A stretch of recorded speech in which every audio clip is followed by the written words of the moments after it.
Yo guys, today is the 19th of May and I just got into this sell position on AUDJPY. Let me briefly explain the strategy. The 80-day precision, you understand, is just based on pullback continuation, the concept. So whenever I'm trying to catch a bullish movement, let's assume that here is our resistance level. I wait for price to break a resistance level, come back to retest it as support. Now look for a continuation entry to the upside or the next level. Same as trying to catch a bearish movement. I wait for price. Let's say here's the support, the resistance level, support level. I wait for price to break below the support, come back to retest it as resistance. Then I'll look for continuation entry to the downside. So that's just the basic concept of how this setup works. You understand? So let's go on the H4. Although I marked out too many levels here clearly. On the H4, you can see that price created a support level here because I usually use the H4 and the H1 to mark out my zones, my levels. So price respected this level at this point and also at this point here. That's why I mark it at the support level. So price broke, and also here too, I marked it as a resistance. So price broke across it.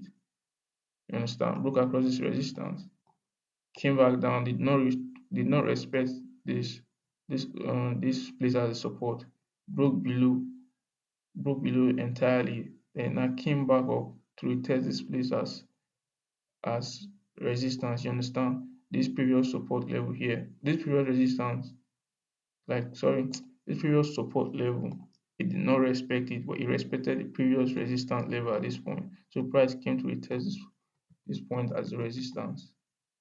You understand? It tests the previous resistance as a resistance. So it's like a solid confirmation for me. You understand?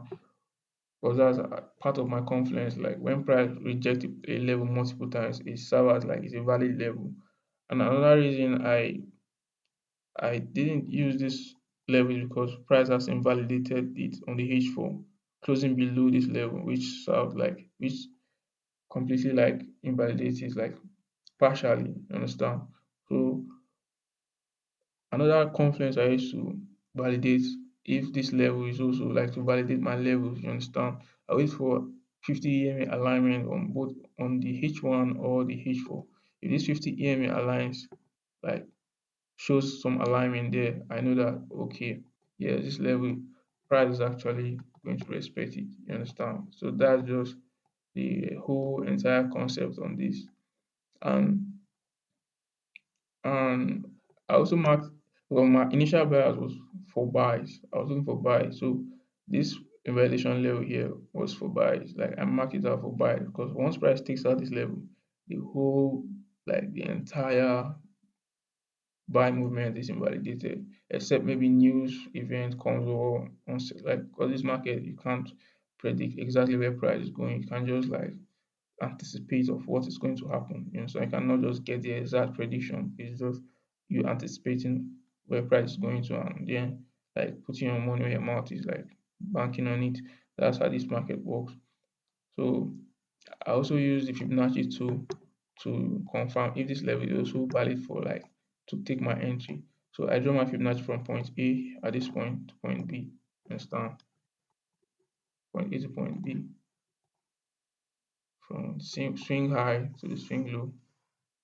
So as you can see, at the 50 EMA Fibonacci pullback and the 61.80 price aligned there, even the 38.20 pullback level. These Fibonacci pullback levels are good for taking your entries. You understand? And for my what gave me entry confirmation, I waited for price to close across the 15 EMA on both the 15 minute, you can see 15-minute time frame and 30-minute time frame. You understand? Price close across it on the 30 minute and both the 15-minute time frame. You understand? See 15 EMA close across it. So I got my entry and my stop loss placed behind structure invalidation point.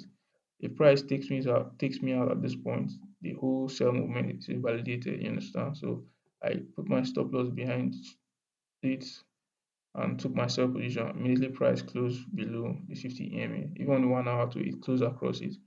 So it gave me like good potential. Like And as I can see like this currently price about to invalidate the entire bullish buyers by taking this low.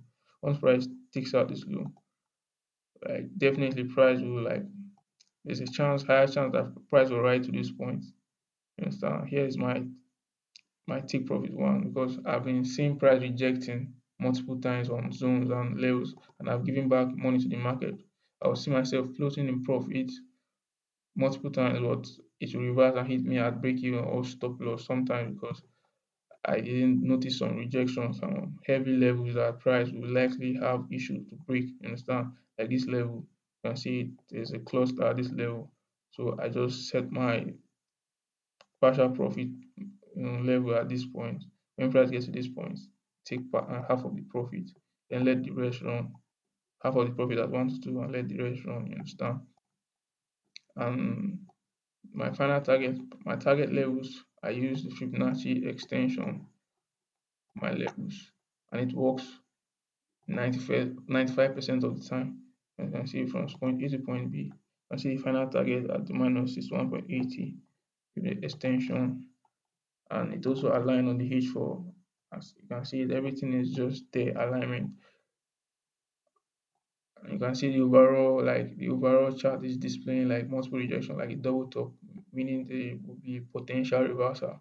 All these confluence aligned together just made me concluded that this will be a sell overall. You understand? So the bullish, I did not the buyers, I did not like wanted to adapt to it. You understand? So I think that's just how like a brief explanation on how I got into this setup. Simple, easy precision, just simple as that. So let's see how this market unfolds. I'll update you on next. Yo, today is the 20th of May, and we just got like stopped out on the second position, like break even at break even. You understand? I took my first partial profit at this rejection area. So I was expecting price to go to this final sell target here. Sell target. Price rejected it and it reversed. Came and stopped me out at break even. So this trade ended up in profit about almost $400. I think 370 something. So I think that was all for this trade. Market is not stable right now, but let's see how the market unfolds. See you on the next.